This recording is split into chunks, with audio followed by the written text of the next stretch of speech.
Bien, bon, on va commencer. Alors, bonjour à toutes et tous. Je suis Julien Marie, je suis le référent scientifique de la Maison des sciences de l'Homme Sud, qui a l'honneur de coporter avec nos deux universités montpelliéraines, le l'ABEX CEMEB et les défis clés Biodivoque et Rivox. Et ben, je continue. J'avais juste oublié de dire pourquoi on était là, donc pour le cycle donc de séminaires Regards croisés sur le vivant en société.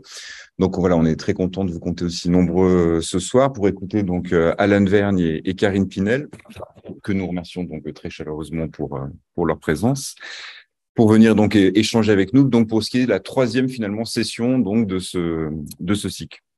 Donc je laisserai dans quelques instants Jérôme Corté, directeur adjoint du LabEx CEMEB et porteur de la présente séance, le soin de vous présenter donc plus en détail nos deux intervenants. Et pour ma part, je vais m'en tenir juste un petit propos introductif. Je vois déjà Philippe sourire en m'entendant dire petit propos introductif, mais il sera assez court, mais simplement voilà pour contextualiser un peu la thématique et puis peut-être un peu introduire aussi la discussion donc qui suivra les deux interventions. Alors connaissant un peu Alan, j'imagine bien qu'il va nous parler un peu de ce que moi, en candide, j'appelle les petites bestioles qui vivent voilà, sous nos pas, hein, sous la terre. Donc, les petites bestioles qui vivent dans le sol, le vivant donc du sol. Et donc, c'est un vivant dans le sol que, moi, précisément, en tant qu'historien, finalement, le sol, je l'appréhende pas de manière immédiate comme vivant. Puisque pour moi, et au-delà de ça, en SHS en général, le sol, c'est d'abord finalement son exploitation par l'homme, un outil de production. C'est aussi un capital social, un capital économique aussi. Et puis, ça peut être aussi même le sol bouleversé par la guerre, par la boue des tranchées, etc., etc. Et le sol, finalement, tel qu'on le rencontre en sciences humaines et sociales, il est souvent qualifié d'abord par sa dimension productive, ses propriétés agronomiques. Il est souvent aussi appréhendé en termes de propriétés foncières et plus largement, finalement, d'usages sociaux de ces sols. Bref, le sol tel qu'on le rencontre, c'est souvent ce qu'on qualifie parfois en histoire de sol de papier, finalement. Alors, il y a certaines sciences, par contre, en SHS, et certaines sciences du passé en particulier, telles l'archéologie, telle l'histoire environnementale aussi, qui considèrent cependant le sol dans sa matérialité même. Et dans ces démarches, le sol est identifié comme une source à part entière, une sorte d'archive, finalement, qui enregistre sur le temps long les évolutions donc du milieu et des activités humaines. Autrement dit, du coup, les sols sont considérés dans ces démarches comme ayant des mémoires, finalement, qui enregistrent des informations d'ordre à la fois climatique, biologique, anthropique aussi, également géologique aussi, etc. Pour autant, la dimension finalement vivante du sol, autrement dit, du coup, sa fertilité biologique, elle est rarement abordée de manière directe par les SHS. Pourtant, de par sa triple dimension, à la fois lithologique, biologique et sociale, le sol, finalement, est un bien bel objet frontière pour initier des passerelles entre les sciences humaines et sociales et les sciences de la vie et dans l'environnement, telles que le présent séminaire, justement, entend les développer, les accompagner. Mais finalement, pour établir les passerelles, il faut une médiation. Et quelle plus belle médiation, finalement, pour finir donc d'introduire cette séance, que celle proposée par les arts, notamment, proposant par la création, par la fiction, de nous interpeller par le sensible, par l'esthétique, sur notre rapport au monde. Alors, à l'heure finalement de l'urgence environnementale, hein, les projets art-sciences sont d'ailleurs très nombreux à se développer aujourd'hui, sur le site de Montpellier en particulier, mais c'est repérable ailleurs au national. Les arts, bien souvent, ils sont mobilisés comme à minima comme un mode d'interpellement, de concernement, je dirais même, face à un enjeu socio-environnemental un peu complexe. Dans certains projets, les arts sont mobilisés aussi comme une sorte de méthodologie globale d'animation, de décentrement, notamment pour sortir des visions un peu trop anthropocentrées de la chose, de transformation même du coup, pour faire un peu communauté autour d'un enjeu socio-scientifique complexe. Je renverrai à titre d'exemple, par exemple, tout ce qui se fait aussi autour, notamment aujourd'hui, des fictions institutionnelles qui visent à donner notamment un statut juridique à des fleuves, voilà, par exemple. Un cas en France, c'est tout ce qui s'est fait autour notamment du Parlement de la Loire, qui vise finalement à initier une sorte de nouveau récit fédérateur dans une perspective de transition socio-écologique.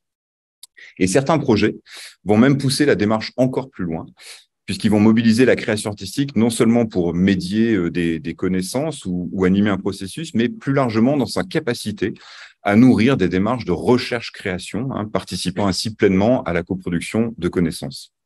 Et donc, ce type de projet transdisciplinaire, on dit aujourd'hui, ce soir, du coup, à l'interface entre art et sciences écologiques, permet aussi aux arts d'explorer de nouvelles voies de création. Ces nouvelles voies, on a 2 collègues de l'Université Paul Valéry qui portent à la MSH un projet qui s'appelle Histoire postcoloniale, qui ont proposé, dans un autre contexte, de les qualifier de création sous contrainte de réalité, au sens où, pour l'essentiel, il s'agit d'une forme de création éclairée par des données contextualisées, des données aussi objectivées par la recherche, pour cultiver finalement autrement la fiction artistique, outiller aussi la capacité d'un savoir à trouver et à concerner son public, voire contribuer à transformer une représentation, une pratique, une réalité, etc. Bon, en tout cas, bref, il est clair donc que art et sciences ont beaucoup à s'apporter mutuellement. Et je vais m'arrêter là et donner la parole à Jérôme pour nos 2 intervenants. Merci Julien. Bonsoir à tous. Merci d'être aussi nombreux ce soir encore pour cette 3e édition donc de ces regards croisés sur le vivant en société. Donc nos 2 intervenants ce soir que nous avons le plaisir d'accueillir. Donc je vais tout d'abord présenter Karine Pinel. Karine Pinel est maîtresse de conférence à l'Université Paul Valéry à Montpellier. Elle effectue ses recherches au IRA 21 et elle s'intéresse notamment aux arts qui investissent les espaces non conventionnels, c'est ce que j'ai pu lire sur sa fiche, sur son CV, et notamment aux pratiques artistiques contemporaines comme symptôme culturel d'une postmodernité. Alors là, il faudra m'expliquer ce que c'est, mais voilà, j'imagine qu'il y a une explication derrière. Ce que j'ai compris, c'est que tu t'intéresses beaucoup à l'imaginaire et au street art, donc des choses qui rejoignent en fait finalement beaucoup ce que nous on fait en termes d'écologie. Et donc, la question, c'est approche sensible autour du vivant. Donc, ce serait peut-être la personne hypersensible ici dans ce duo. Et donc, ce duo, c'est également tu vois, je veux revenir, avec Alan Vergne. Alan Vergne, qui lui est maître de conférence à l'Université Paul Valéry également à Montpellier, qui effectue ses recherches au CEF, Centre d'écologie fonctionnelle évolutive, et donc qui est spécialiste effectivement plutôt des sols, de la faune des sols, des communautés, essaie de comprendre en fait les patrons de communautés, et plus particulièrement d'ailleurs dans les milieux urbains, mais pas uniquement. Et donc effectivement une approche très descriptive finalement de la biodiversité, très analytique de la biodiversité. Donc effectivement, serait-il le personnage insensible de ce duo. Voilà, donc c'est ce qu'on va essayer de déterminer ce soir. Et donc, je vous laisse la parole. Merci. Donc, nous avons organisé notre présentation en essayant d'articuler en fait nos interventions, et j'ai le plaisir de commencer, toujours pas forcément très facile, mais en tout cas, j'ai le plaisir de commencer. Et je commence effectivement par me présenter. Et avant même de me présenter, je vais parler en fait de la discipline des arts plastiques, parce que moi je suis enseignant-chercheur, je suis aussi plasticienne, mais pourquoi est-ce que j'ai ces 3 casquettes-là? Parce que le fondement de la discipline des arts plastiques en tant que science et science humaine, c'est en fait que le chercheur est également praticien des arts plastiques, car la recherche en arts plastiques est une poétique, au sens où l'entendait Paul Valéry, c'est-à-dire l'objet d'étude donc des arts plastiques, c'est l'étude scientifique et philosophique de l'œuvre en train de se faire. En d'autres termes, il s'agit pour le chercheur praticien des arts plastiques, dans l'héritage donc de cette pensée de Paul Valéry, d'analyser les conditions d'existence de l'œuvre, tour à tour dans l'intime travail de l'auteur et dans l'intime réaction d'un lecteur, d'une part, mais aussi, d'autre part, en essayant d'analyser donc les conditions d'existence de l'œuvre, en la recontextualisant dans le milieu de culture où elle se développe. Donc là, j'ai cité Paul Valéry. Et donc, c'est en premier lieu, comme Paul Valéry l'a fait lui-même, l'analyse de sa propre pratique qui va permettre aux chercheurs en arts plastiques de poser des jalons méthodologiques de l'étude scientifique de l'œuvre en train de se faire. Donc, dans cette mesure, eh bien, je n'échappe pas effectivement à la règle, je suis moi-même praticienne des arts plastiques. Ma pratique plastique s'intéresse, et c'est là où je rejoins effectivement donc des intérêts communs avec Alan. Donc ma pratique s'intéresse à la nature et au vivant à différents égards. Alors je vais vous montrer. Ah non, c'est pas ça qu'il faut que je fasse. Pardon.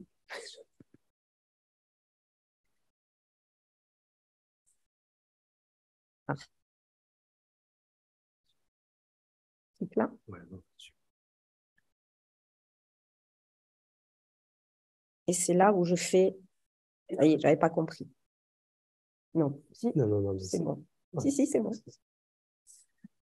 Donc, je vais vous parler quelques secondes, quelques minutes de donc deux pratiques que j'ai développées. D'une part, les systèmes nébuleux, donc qui est une pratique en fait d'installation. Pardon, je suis en train de chercher ce que je veux vous montrer. Voilà. Donc, une pratique d'installation qui vise à relier symboliquement et plastiquement, mais aussi d'un point de vue esthétique, des espaces intérieurs, donc architecturaux, au rythme de certains phénomènes naturels. Et pour cela, je réalise donc des objets bidimensionnels que vous voyez ici. Ah non, vous ne voyez rien du tout. Alors, est-ce que je fais à nouveau ça? Non, ça ne marche pas. Alors, vous disiez qu'il fallait déplacer la...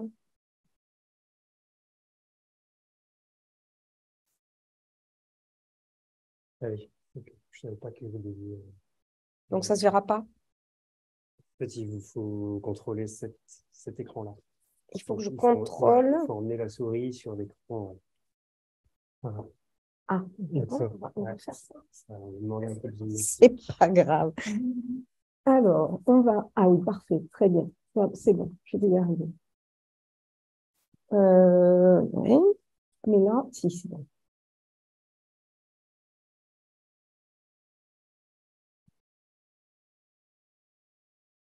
Mais voilà, en plus, vous l'avez comme ça en direct. Donc, je ne vais pas passer les diapos une par une, hein, ce n'est pas l'objet de ce soir, c'est juste pour me présenter et présenter mon travail.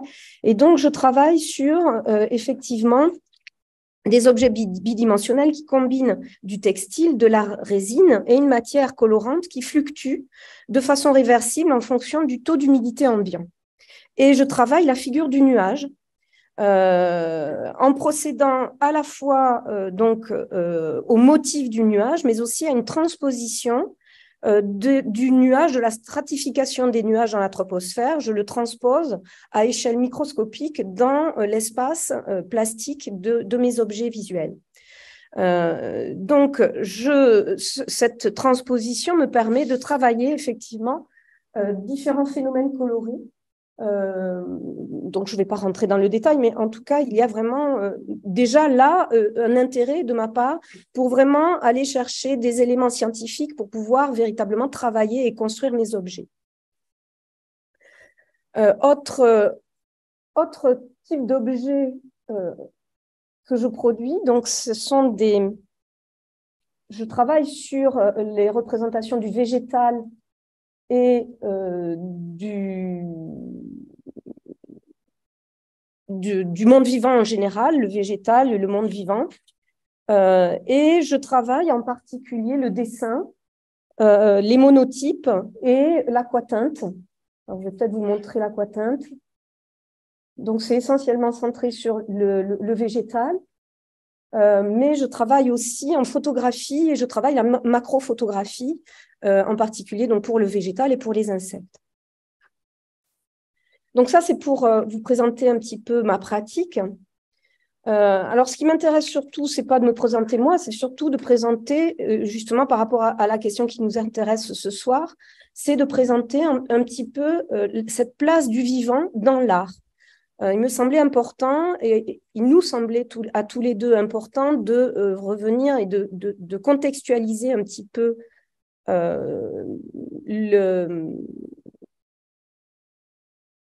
de contextualiser de façon historique donc le rapport du vivant à l'art et ce que fait donc avec le vivant, ce que fait l'art avec le vivant. Vous voulez retourner sur la présentation? Oui, c'est bon, j'ai fini. Après. Tout le monde en est là. Voilà. Parfait. Donc, je vais m'appuyer, je me suis appuyée en fait pour vous présenter quelques œuvres qui ne sont alors absolument pas exhaustives, hein, c'est pas l'objet.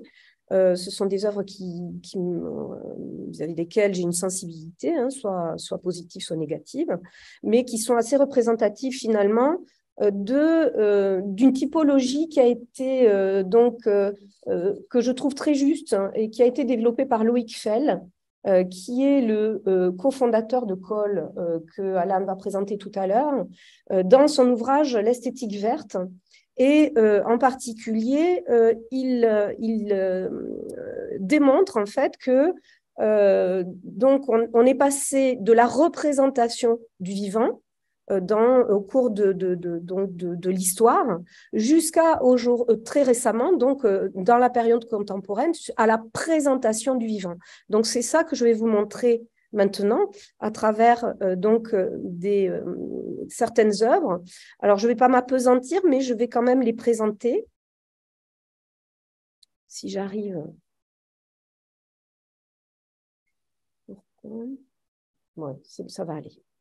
Donc, première représentation qui m'intéressait de vous montrer, c'est effectivement la maison de Vénus à la coquille à Pompéi, qui est une fresque du VIe siècle avant Jésus-Christ, où on voit effectivement un intérêt donc pour le végétal, mais ce végétal, donc là je vais vous présenter des œuvres où le vivant, pardonnez-moi, pas le végétal, pas seulement le végétal, vous allez voir, le vivant est complètement donc idéalisé. C'est un vivant qui sert de décor et qui est un décor complètement idéalisé. Donc ici, vous voyez donc du végétal avec deux oiseaux en particulier. Là, j'ai du mal à manipuler la souris. Mais si vous voyez en haut à gauche, le petit oiseau tient un petit grain dans le bec. Donc, si vous voulez, cette nature, elle est idéalisée. Pourquoi? Parce qu'elle va être composée d'une certaine manière pour servir quoi? Servir un sujet. Hein? Le sujet, ce n'est pas la nature. Le sujet, c'est le mythe. C'est, là, en l'occurrence, c'est Mars. Vous voyez, donc le dieu de la guerre, qui est l'amant de Vénus. Et là, c'est ce que je vous montre, c'est une partie. Je m'excuse, j'aurais besoin de travailler avec la souris, si c'est possible. Super. Merci beaucoup. Ils vont pas voir. Ah, vous n'allez pas voir. Ben, tant pis. Dommage. Donc, c'est pas grave. Donc, Mars à droite. Et donc, je vous montre le détail en bas à gauche de Mars.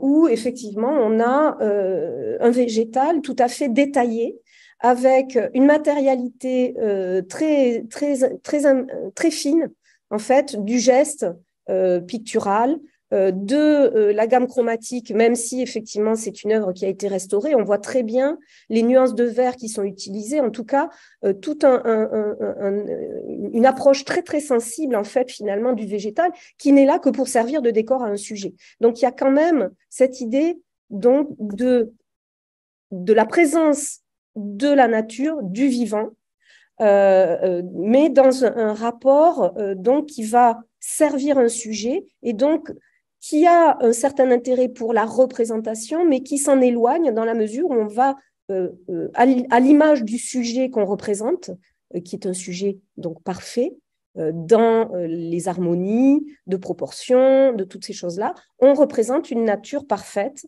qui développe donc de l'harmonie, qui va pouvoir servir le sujet. De la même manière, donc quelques siècles plus tard, bien des siècles plus tard, au XVe siècle, nous avons Piero della Francesca qui vraiment fait un travail de détail vraiment très précis de la nature, du végétal, donc en l'occurrence ce sont des oliviers, si je ne me fais pas erreur, et donc qui est né là également, on voit des collines à l'arrière-plan, on voit aussi tous les phénomènes atmosphériques, et on voit le végétal, mais qui forme un décor au sujet, qui est donc une scène à la fois une scène galante et une scène religieuse. De la même manière, les primitifs flamands ont travaillé également donc le végétal, et là aussi qui prend énormément de place dans l'espace visuel, mais qui reste un arrière-plan, qui reste un décor. On voit très bien le traitement très fin, très finalement détaillé de tout ce qui relève de la forme de la feuille, de la couleur de la feuille. Il y a aussi un gros travail sur toute la gamme chromatique et la palette chromatique qui va pouvoir situer la scène dans une temporalité saisonnière également. Donc, on a une observation très fine, finalement, de la nature, même si elle n'est là que comme prétexte. Justement, cette observation très fine, on peut le voir également dans une tapisserie comme celle-là, qui est l'apparition du Christ à Marie-Madeleine, où les scientifiques ont dénombré pas loin d'une trentaine de végétaux différents représentés, même s'il y a une stylisation très, très forte de cette représentation, du fait également de la technique utilisée. Donc, c'est une tapisserie qui a été produite dans les ateliers de Flandre. Donc, le végétal est tout à fait stylisé. Il se situe en tant que décor à une scène, et c'est la scène donc, qui est importante. Néanmoins, on a vraiment la curiosité de la richesse du végétal, du monde vivant, qui est tout à fait... Pardon. Ah, d'accord. Très bien. Merci. Voilà. Donc, une trentaine d'espèces végétales identifiées, certaines assurément, d'autres beaucoup moins, mais on voit effectivement cette curiosité pour le monde vivant très, très nette. On a le monde vivant également qui sert de décor à la frivolité avec Fragonard. Hein, c'est un décor donc qui permet de poster des personnages, là aussi, qui proposent une scène un petit peu spécifique, liée à la galanterie, à l'érotisme aussi de l'époque, le végétal faisant partie de tout l'univers un petit peu comme ça, très frivole, très mousseux. À l'image de la robe, on a vraiment donc un lien graphique, plastique entre les éléments du végétal en premier plan et les éléments de la robe, même si la gamme chromatique n'est pas la même. Pour finir sur ce principe du vivant idéalisé qui sert de décor, je finis par une œuvre plutôt contemporaine, donc de 1997, avec Jean Fabre, qui va utiliser effectivement la nature directement. Il utilise des cétoines, il utilise d'autres insectes pour créer une robe sculpture. Et donc, dans le vivant devenant là aussi un élément, un motif décoratif pour produire une œuvre. Je passe maintenant donc à cette autre typologie dans la question de la représentation du vivant, c'est la représentation du vivant, mais le vivant maîtrisé, le vivant considéré comme un ensemble cohérent, organisé. Donc là, je remonte à la préhistoire où effectivement, cette grotte Chauvet qui n'est pas très loin d'ici, Donc cette fresque des félins dans la salle du fond, qui est finalement une fresque, c'est l'apothéose de tous les dessins qui sont mis avant cette salle-là. Et cette fresque, elle a pour particularité de montrer une scène de chasse, donc avec des félins, des bisons, des rhinocéros. Et ce qui est tout à fait intéressant, c'est finalement ce que les scientifiques, l'interprétation qu'ont fait les scientifiques en regardant cette fresque-là, c'est de dire que finalement, représenter des félins, ce ne sont pas des animaux qu'on mange. C'est pas de la nourriture, c'est pas une nature fonctionnalisée. Par contre, représenter ces animaux qui ont une puissance, une stratégie, une puissance stratégique, une puissance d'action, c'est peut-être s'approprier et un petit peu prendre à soi, prendre pour soi, maîtriser finalement la force de ces animaux. C'est une manière effectivement de s'approprier la force vitale finalement de cette nature très, très vivante. Alors, effectivement, pour préciser ça, c'est une scène extrêmement poussée pour la traduction des mouvements, puisqu'on a affaire à des juxtapositions d'images. Là, on voit, alors, hop, ici, vous voyez, il y a 2 yeux ici. Ici, c'est pareil. Alors, ce n'est pas un défaut, c'est finalement ce qu'on va retrouver des siècles plus tard chez Marey et Muybridge, c'est la décomposition du mouvement. Donc, c'est une technique graphique de représentation qui est tout à fait absolument incroyable. C'est-à-dire qu'on s'imagine qu'on est qu'on progresse énormément, alors qu'en fait, on se rend compte qu'effectivement, les techniques de représentation ont déjà été pensées. La perspective est pensée aussi, puisqu'on a donc des animaux en premier plan et des animaux en arrière-plan.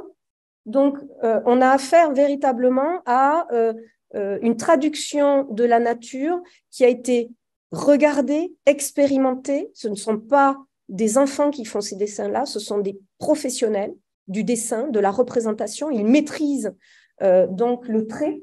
Vous imaginez bien que dessiner ce type de courbe sur une paroi courbe elle-même, il faut une maîtrise du trait absolue. Les vides, les pleins, les vides, les volumes, les ombres, les lumières, la description du mouvement, tout cela relève effectivement de quelqu'un qui maîtrise véritablement la représentation à travers l'observation très précise aussi de l'animal, du vivant. Donc ça, c'est tout à fait exceptionnel comme traduction du vivant. Autre type de traduction, là, beaucoup plus schématique. Je vous montre ici la représentation la plus ancienne d'un jardin qu'on ait pu trouver actuellement. Et c'est la représentation d'un jardin qui a été retrouvé dans la fresque, dans le tombeau de Nébamon, donc régisseur de l'épouse de Thoutmôsis en Égypte vers 1400 avant Jésus-Christ.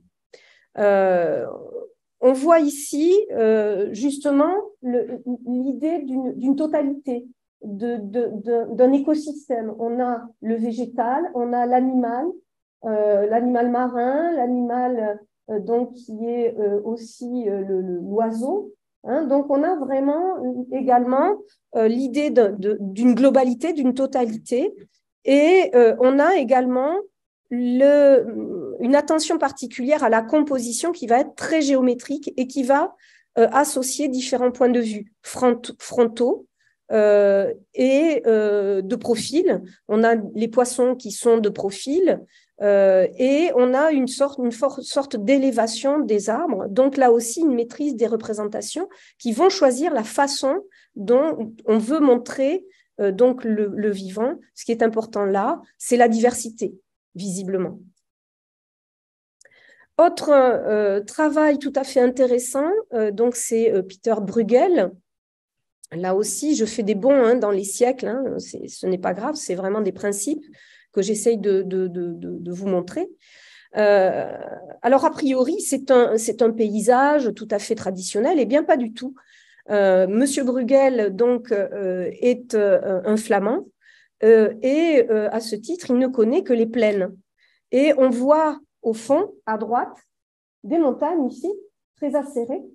Eh bien, c'est ce qu'a ramené M. Bruegel de son périple en Italie. Il n'est pas allé peindre ni imiter les peintres italiens, mais il est allé, il a dessiné, il a été fasciné par les Alpes et il a ramené énormément de dessins des montagnes qui lui ont servi ultérieurement à peindre des tableaux idéaux d'un monde vivant idéal, parce que lui aussi travaille sur l'écosystème. Et ça, c'est tout à fait intéressant parce qu'il mêle, là, en premier plan, en tout premier plan, ce sont des ronces. Quelque chose de complètement... Mais alors, enfin, je veux dire, pour pouvoir travailler et représenter des ronces, il faut vraiment aimer ça. C'est-à-dire qu'il n'est pas du tout dans l'ostentation du végétal. Donc, le premier plan, ce sont des ronces. Le second plan, ce sont des hommes avec des animaux, ce sont des chasseurs. Et à tous les niveaux, on va avoir l'interrelation entre animaux, humains, oiseaux, jeux, travail. Qu'est-ce que je pourrais vous montrer aussi?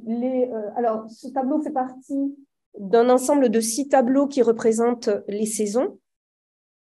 Et je vous montre donc un détail de ce tableau pour ensuite, donc vous voyez ici, pareil, on a à la fois le labeur, à la fois le jeu, les animaux ici représentés par les oiseaux, le végétal extrêmement présent avec vraiment un travail graphique et plastique très très différent qui va vraiment être expressif en termes de palette de couleurs, en termes de qualité graphique.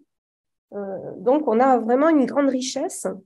Et je vous montre ici un autre de ces 6 tableaux qui représente effectivement là aussi une association du labeur ici, du repos, mais aussi, et ça je voulais vous le montrer parce que c'est tout à fait savoureux, ici je ne sais pas si vous voyez, ah oui on voit très très mal, mais ici, là on a des petits igouigouis, si je pourrais m'exprimer comme ça, ce sont des petits, on voit mal, mais en fait ce sont des abeilles. Voilà. Ce sont des abeilles. Je reviens sur l'image. Ici, vous le voyez peut-être, mais ici, il y en a une. Ici, il y en a une. Ici, il y en a une. Ici, il y en a une. Ici, ici, ici, ici. Il y a des abeilles partout. Et c'est quelque chose qu'on ne voit pas du tout comme ça au premier coup d'œil. Mais, et là, je regrette que l'image soit si foncée, parce que ces abeilles, elles sont en plein mouvement. Elles n'ont pas 2 ailes, elles en ont 6. C'est vraiment, elles papillonnent en fait. Hein, elles butinent. Donc, on a vraiment une attention de la part de Bruegel à cet univers vraiment dont on imagine finalement que c'est un univers tout à fait commun. Il peint, c'est un bourgeois, hein, Bruegel. Il peint les ouvriers, il peint les paysans. Mais, si vous voulez, il peint un paysage idéal, c'est-à-dire qu'il peint, si vous voulez, les activités, l'ensemble des activités et l'ensemble des êtres présents pour ces activités. Il y a une interrelation très grande dans son travail pictural. Et si vous regardez également la place de cet arbre, elle est tout à fait étonnante. Hein. Elle est presque en plein milieu. On n'est pas tout à fait on est dans une légère dissymétrie. Mais c'est lui qui prend la première place, le premier plan presque. Autre façon de représenter la nature dans la maîtrise, les cabinets de curiosité, bien évidemment. Donc là, c'est l'idée d'accumuler finalement le vivant, d'accumuler des traces du vivant. C'est avant tout accumuler les créations de Dieu. Hein, en premier lieu, le cabinet de curiosité. C'est toutes les créations de Dieu, on fait de la collection et on essaye au départ, effectivement, donc d'agencer tout ça de façon plus ou moins cohérente. Hein, on tâtonne, on va faire des assemblages comme ça plus ou moins crédibles, mais finalement, c'est la collection qui est importante puisqu'il s'agit de retrouver toutes les créations de Dieu. Et on invente même, hein, on va trouver des cornes de licorne. Hein, puisque la licorne est un animal fabuleux qu'on trouve dans la Bible, et dans les cabinets de curiosité, on va trouver des cornes de licorne qui sont simplement des os qui vont être retravaillés ou qui ont une forme particulière et dont on va dire qu'ils sont des cornes de licorne, en fait. Donc, on trouve comme ça tout un tas d'objets fabriqués ouvertement ou complètement cachés, et des éléments réels tels que des racines d'iris, des bulbes d'iris. Donc, pour ces cabinets de curiosité, l'important, c'est d'accumuler ces créations pour justement accumuler le savoir, maîtriser les créations de Dieu. Et ce sont ces cabinets de curiosité-là qui vont donner naissance au musée. Je ne vais pas revenir, mais m'apesantir dessus.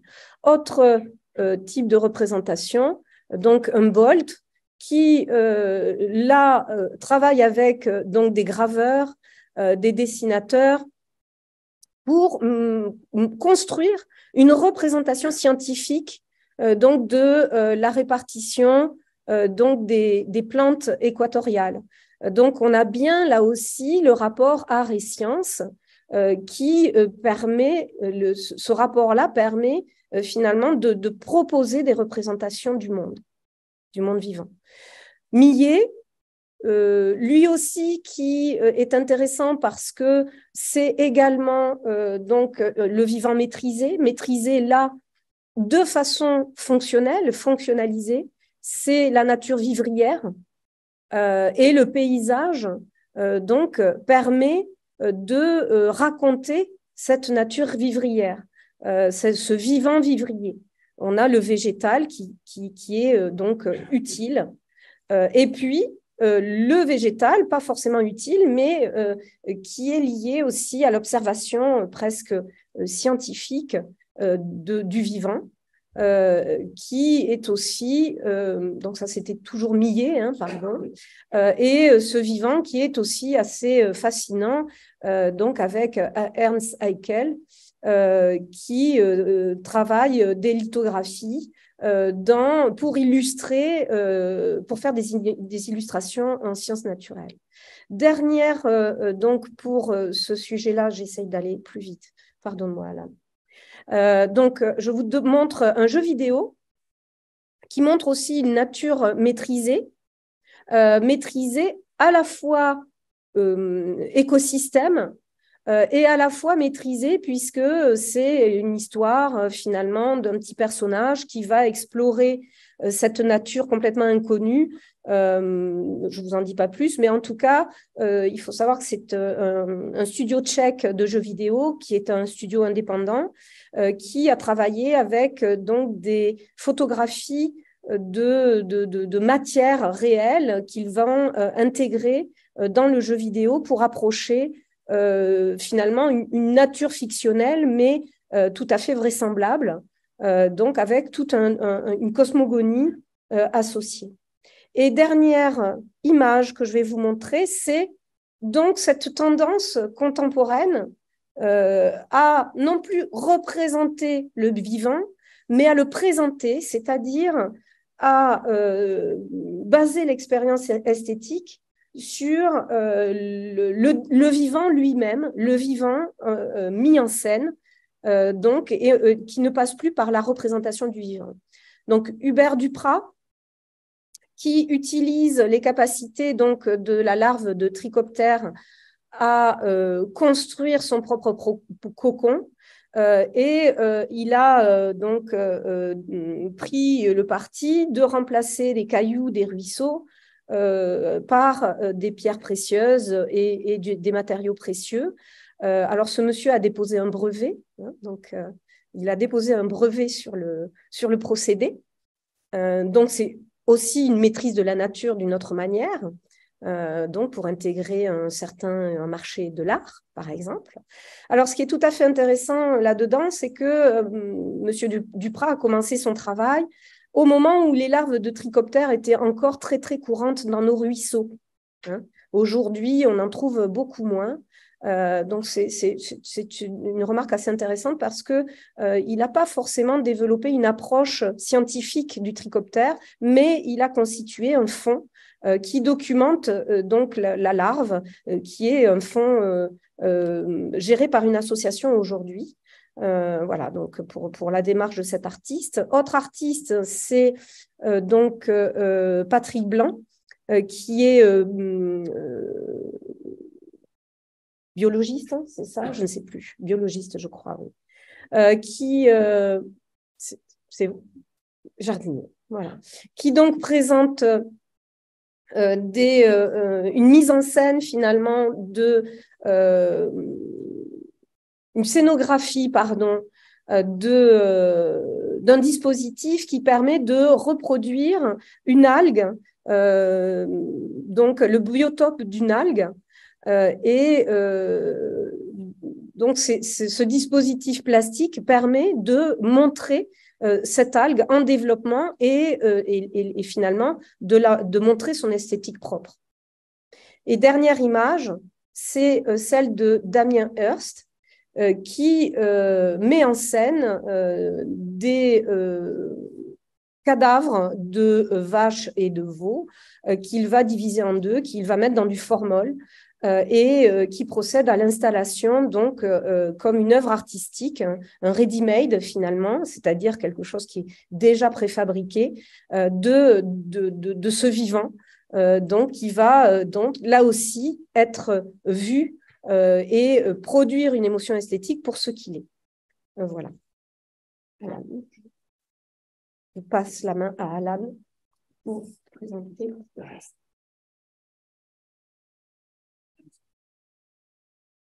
Il marche le micro ou... Ça va marcher. Merci Karine pour cette présentation. Je peux utiliser le micro comme ça? Ouais. Alors, je vais être assez succinct sur le contexte pour m'attarder en fait sur une pratique artistique qui reste quand même assez particulière chez les scientifiques inhumains, comme ça a été rappelé par Jérôme, même si on nous dit depuis qu'on est tout petit qu'on ne construit pas évidemment de théories à partir de particularités. Bon, ça peut vous arriver à vous aussi de faire de l'art-science, donc méfiez-vous. Alors, moi, je travaille effectivement en écologie des sols. Alors, quelques éléments de réflexion sur les sols. Les sols abritent quasiment un tiers des espèces terrestres qui sont décrites et on estime vraisemblablement qu'il nous reste 99% des espèces des sols encore à décrire. Alors, ce qu'on entend par organisme des sols, c'est tout ça. Donc, ça va finalement de micro-organismes, de bactéries et compagnie, jusqu'à ce que nous, on qualifie de géants des sols, évidemment, toute proportion gardée. Par exemple, des araignées sauteuses, là, un de mes préférés, le diable noir, vous avez des fourmis, des vers de terre, etc. Et en passant, sans oublier les colamboles, pardon, Jérôme Corté, voilà. Et tous ces organismes, en fait, finalement, encore très mal connus, subissent un certain nombre de menaces qui sont ici synthétisées donc, dans l'article de Maran et collaborateurs. Alors, certaines sont très bien identifiées, d'autres un peu moins. Donc, ça va de l'artificialisation, l'imperméabilisation des sols, jusqu'à des questions de pollution. Et puis, je parlais de menaces moins bien identifiées. Ça va être, par exemple, l'érosion, le glissement de terrain ou tout ce qui est tassement. Donc, finalement, tout ça,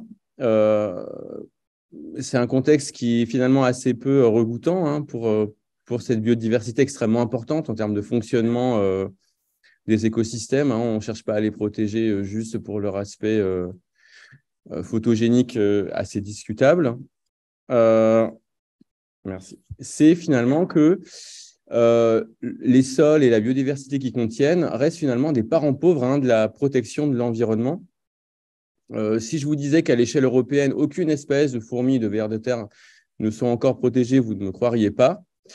Et pourtant, c'est un fait. Alors, ça peut être lié effectivement à un manque de connaissances scientifiques par rapport à des organismes plus bankable, hein. Mais pas seulement. Si on prend l'exemple des fourmis, dans la publication qu'on a réalisée et qui a été pilotée par Camilla Leandro en 2017, on avait tout ce qu'il fallait, finalement, tous les éléments pour pouvoir protéger des fourmis à l'échelle européenne, et on ne l'a pas fait. Pour des questions qui relèvent assez peu finalement de l'écologie scientifique, mais qui vont plutôt interroger de l'esthétique, puisque les experts des conventions européennes ont considéré que les fourmis étaient des organismes cryptiques, avec tout ce qu'il peut y avoir de péjoratif derrière le terme cryptique, évidemment. Ce qui fait que finalement, dans les sols, comme j'ai essayé de le représenter dans cette photo, personne ne vous entend crier, la biodiversité des sols non plus. Et ce qui fait que ces biais esthétiques vont être un frein très très fort dans la protection de la biodiversité qu'ils contiennent.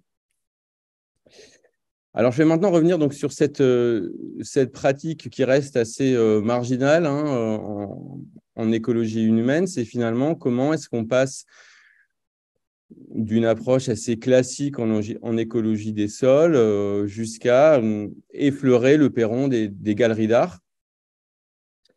Alors déjà, ce que j'ai démarré il y a déjà quelques années, ce n'est pas du tout isolé, hein, c'est une lame de fond qui est très présente, ne serait-ce qu'en Europe, et ça s'observe notamment par la publication d'ouvrages comme celui que je suis en train de présenter, qui date de 2019, si je ne dis pas trop d'âneries, et voilà, qui fait plusieurs centaines de pages. Donc, grosso modo, il y a tout un tas de scientifiques et d'artistes qui collaborent depuis déjà un certain temps.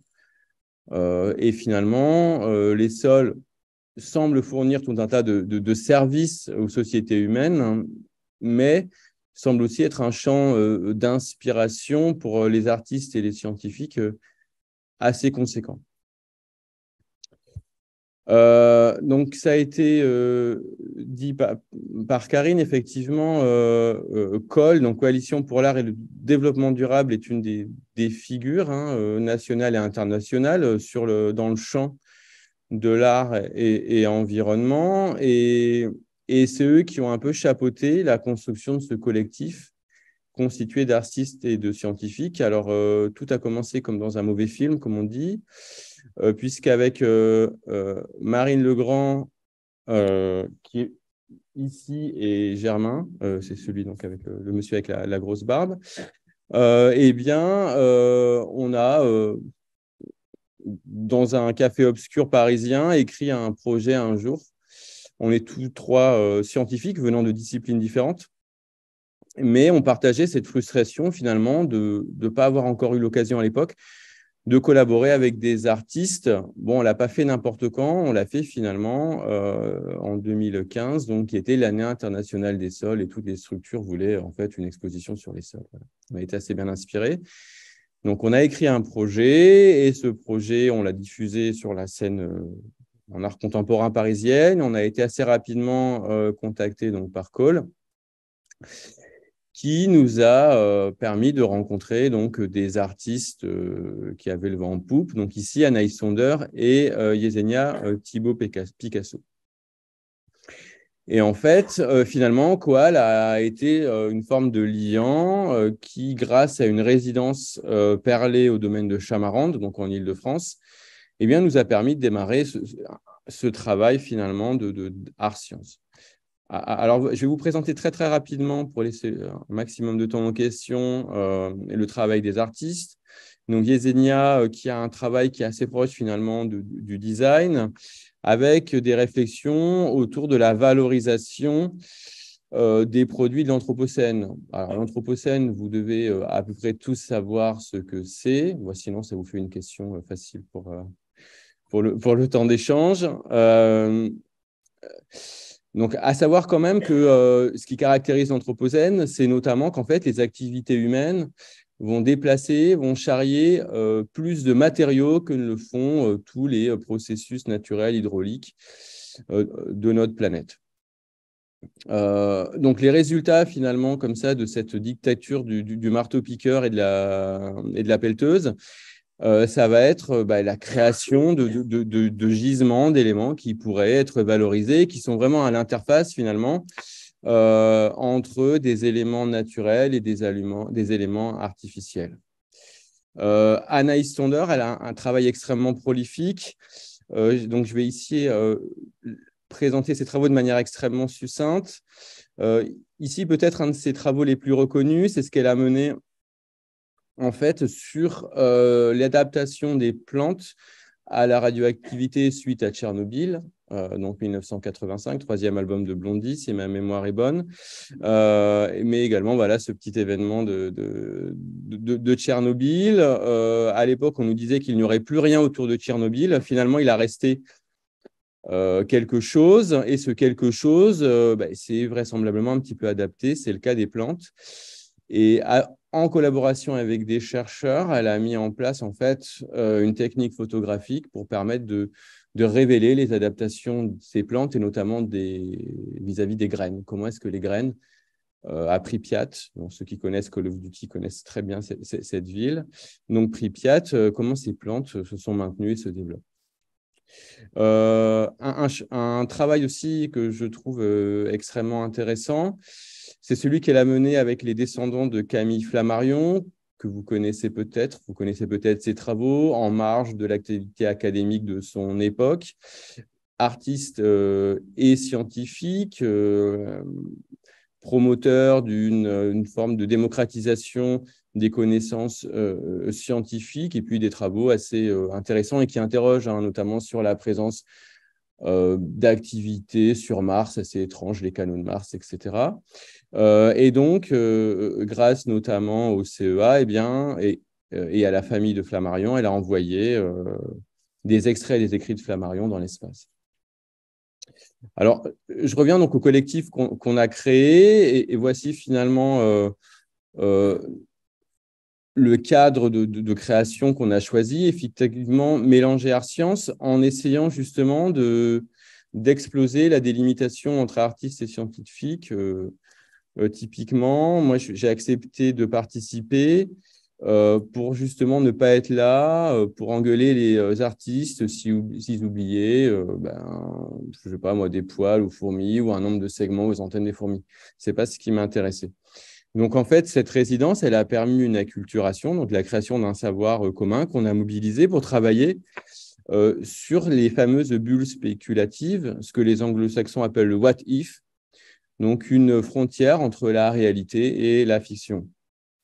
Autour finalement de l'anthropocène, qui est une forme d'interjection entre des mondes naturels et puis des processus anthropiques. Donc, la résultante d'activités humaines et puis une création plurielle. On n'est pas obligé de faire des nouveaux médias pour faire de l'art-science. On a effectivement proposé aussi des ateliers d'écriture et puis aussi en essayant de mobiliser le public via de la co-création, notamment avec des scolaires. Et le fruit de ce travail, ça a été une première exposition qui a eu lieu en 2016, gratuite, qui s'appelait Solfiction, et qui finalement peut se résumer par la co-création de 6 expériences. Je vais en présenter évidemment seulement une partie d'entre elles de manière assez succincte. Et donc, vous voyez quand même qu'il y a une diversité de médias qui a été proposée et qui sont inspirés par les sciences des sols. Pour les scientifiques des sols qui seraient présents dans la salle, ne vous dénoncez pas. Donc, l'urbarium, par exemple, c'est issu des terrariums. Alors, les urbariums, on les utilise en fait souvent pour maintenir ou pour élever des vers de terre, mais également pour leur faire subir des expériences atroces, pour les faire voir s'ils survivent à certains stress. Mais finalement, ces urbariums, on les a pris comme des pages vierges qui nous ont permis de raconter une histoire. Alors, comme dans les sols classiques, plus on creuse, plus on remonte dans le temps. Et ici, je vous ai présenté 2 exemples assez contrastés. Donc, à gauche, vous avez quelque chose d'extrêmement plausible, c'est les carottes de la Villette. Alors, la Villette, pour ceux qui ne le savent pas, est située au nord-est de Paris. C'est connu évidemment pour le musée qui est présent. Mais il faut savoir que pendant des décennies, ça a été finalement un marché et aussi une zone d'équarrissage. Donc, on tuait des bestioles, on les mangeait et puis on enterrait vaguement les cadavres d'animaux. Et finalement, ces ossements d'animaux contenant des nutriments qui sont des éléments extrêmement importants pour la croissance des plantes, on pourrait imaginer qu'un jour, on pète le béton, si je peux me permettre, de la Villette pour aller replanter des carottes. On n'est pas loin de la vérité, hein, puisque c'est des projets qui sont en cours, notamment sur d'anciennes fosses communes. Voilà. Dormez tranquille. Et vous avez également à droite, alors là, on est évidemment à la frontière du plausible, et on s'est mis à réfléchir à l'étape qui pouvait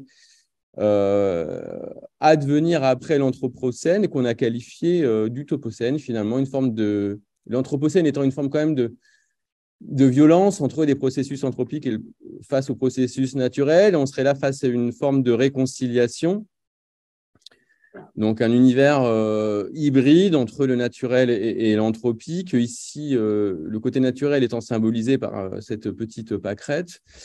Et pour l'anecdote qui n'en est peut-être pas une, en fait, la pâquerette a pourri. Et l'odeur étant tellement infâme qu'on a dû retirer l'Uthropocène de l'exposition en laissant un petit cartel et en expliquant que pour cette fois-ci, l'utopie avait raté. On espère que… Alors, je vais aller un peu plus vite. Alors ici, je voulais présenter celle-là parce que je pense qu'on aura l'occasion d'en discuter.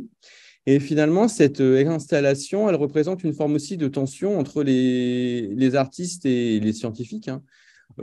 Jusqu'où on peut finalement adapter les connaissances scientifiques finalement pour répondre à un propos artistique.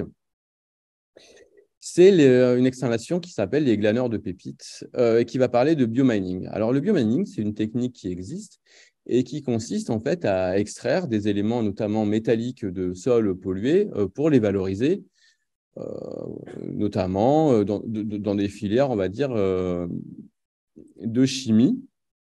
Et donc, on a réfléchi finalement à ce que pourrait donner comme ça l'évolution de plantes qui existent déjà et dont on connaît les propriétés bioaccumulatrices, ici la fève à gauche et puis à droite la moutarde. Et imaginez comment, dans un futur plus ou moins proche, les sols deviendraient tellement pollués et ces plantes tellement efficaces dans le biomining qu'on pourrait concentrer les métaux dans des organes des plantes qui soient dédiés, et ici les graines ou les légumes. Donc, je vais vous passer, je ne sais pas si ça a fonctionné, je vais essayer. Donc, c'est une vidéo qui est courte, j'espère que vous avez le son. J'en dis pas plus, et puis j'espère qu'on reviendra dessus tout à l'heure.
comprendre qu'il y avait quand même une forme de dissensus entre les chercheurs et les artistes autour de ce sujet-là.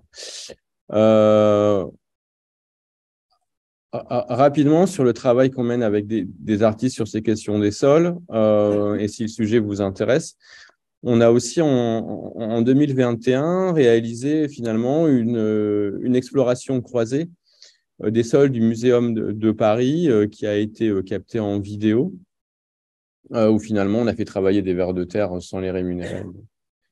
Ils ont pire que les interminants, ils ne se plaignent pas. Et puis, évidemment, des artistes et des chercheurs. Donc, c'est une réflexion qui continue, qui est aussi qui se publie, hein, puisqu'on a réalisé des publications. Et je vais maintenant, finalement, introduire la rencontre, hein, puisqu'on est là pour un regard croisé, avec Karine, qui a eu lieu en 2017, en fait, à travers de la fête de la science qui, côté du département de biologie, a été menée notamment avec Camilla Leandro et qui a été finalement la première rencontre entre notre département donc de biologie et celui des arts plastiques, alors qu'on est situé à quoi 20 mètres, 25 mètres, et l'entrée a été en fait les insectes et l'esthétique des insectes. Donc, c'est finalement les insectes, des organismes dont la forme clairement interroge, hein, évidemment, le grand public, même si ça n'existe pas, mais également les futurs artistes. Et donc derrière grâce à cette journée, ça nous a permis de créer des ateliers co-construits avec les étudiants de nos formations respectives. Et puis notamment donc une fresque qu'on va vous dévoiler dans la suite du diaporama. Nous, ce qui nous a intéressés côté biologie, c'était finalement d'intervenir assez peu en amont pour voir ce que mettaient les artistes derrière cette notion d'insecte, en fait. Et je vais rapidement montrer la fresque, hein, si tu le permets, Karine, et n'hésite pas à intervenir, hein, évidemment. C'est qu'au final, des insectes, il y en avait, mais il n'y avait pas que ça. C'est-à-dire que d'un point de vue de la taxonomie rigoriste qu'on essaye d'enseigner, hein, c'est un insecte, ça a un corps, enfin, c'est un exosquelette, un corps en 3 parties, et puis ça a 6 pattes et pas une de plus.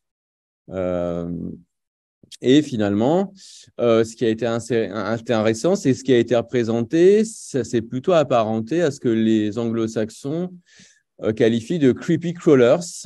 Donc, ce serait les bestioles rampantes moches. Donc, ça va des araignées en passant par les 1000 pattes et autres joyeusetés. Évidemment, dans le lot, il y a des insectes.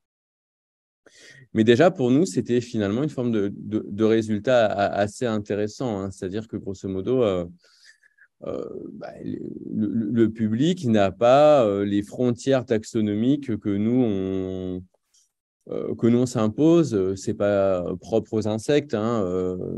Pour citer un scientifique collègue dont j'ai évidemment oublié le nom, allez dire à votre poissonnier que les poissons n'existent pas, comme on dit. Voilà. Bon, ça n'intéresse peut-être que nous, ces questions-là, mais en tout cas, voilà. Ça interroge dans la manière même d'essayer de protéger ces bestioles et puis de sensibiliser. C'est-à-dire, est-ce que ça a un sens, finalement, d'essayer de transmettre ce savoir, le fait que les insectes n'ont que 6 pattes et sont un monde extrêmement différent des araignées et tous ces petites bestioles rampantes. Donc ici, vous avez un zoom un peu sur cette fresque qui a été réalisée. Et ici, un détail sur le travail qui a été mené par une étudiante de Karine qui s'appelle Lise Simonin et qui a travaillé sur des objets qui auraient pu évidemment avoir leur place dans un cabinet de curiosité. Et qui finalement mobilise donc cette esthétique des cabinets de curiosité pour finalement transmettre quand même des notions en sciences de la vie. Donc Karine, peut-être, est-ce que tu veux compléter cette approche?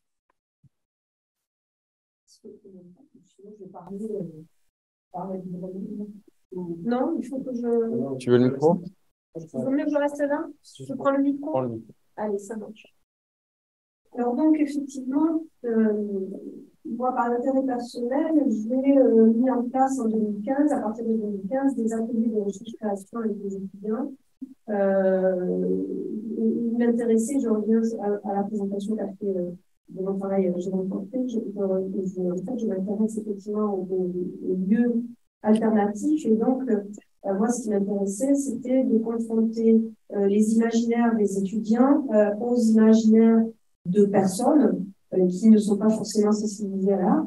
Et à partir de 2015, donc, j'ai mis en place un atelier de recherche-création que j'ai intégré au quartier de Revon ici en Montpellier. J'ai travaillé avec la Maison pour tous d'Azreban. Et l'idée pour moi, c'était à la fois de faire travailler les étudiants in situ, parce qu'effectivement, représenter le monde et se représenter le monde avant de le représenter est quelque chose de fondamental.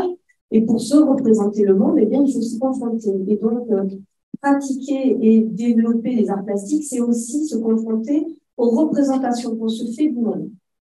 Et c'est confronter ces représentations-là aux autres représentations que d'autres personnes se font du monde.